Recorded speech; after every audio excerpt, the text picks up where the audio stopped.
अमेरिकाबाट डिपोर्ट भएका 5 जना नेपाली महिला पनि अवैध बाटोबाट अमेरिका गएको खुलेको छ।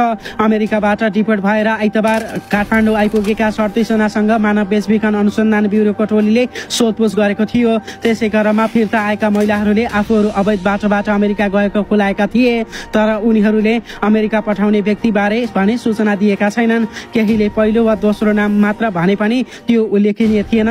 एक अधिकारीले भने सामान्य सोधपुछपछि फेरि पछि कार्यालयमा उपस्थित हुन भन्दै छोडेका थियौं। अनुसन्धानमा संलग्न अधिकारीका अनुसार उनीहरूले 60 लाख रुपियाँ माथि खर्च गरेर काठमाडौँबाट दुबई, ब्राजिल हुँदै मेक्सिकोसम्म गएका थिए। डङ्की रुटबाट जाँदा महिलाहरूलाई बाटोमा दुर्व्यवहार हुने गरेको सुनेका अनुसन्धान अधिकारीले त्यसबारे समेत सोधपुछ गरेका थिए, तर उनीहरूले त्यस्तो केही नभएको बताएका छन्। डिपोर्ट भएर आएका महिलामध्ये 4 जना दाङ र 1 जना मेग्दीकी छिन्। 2 जना 22 र 23 वर्षका रहेका अधिकारीले बताएका छन्।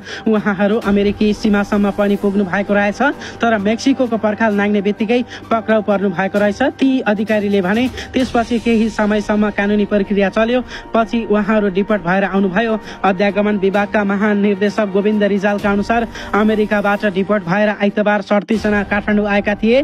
ती मध्ये 1 जना डिबी परेर अमेरिका गएका व्यक्ति पनि थिए भने अर्का विद्यार्थी भिसामा गएका युवक पनि थिए।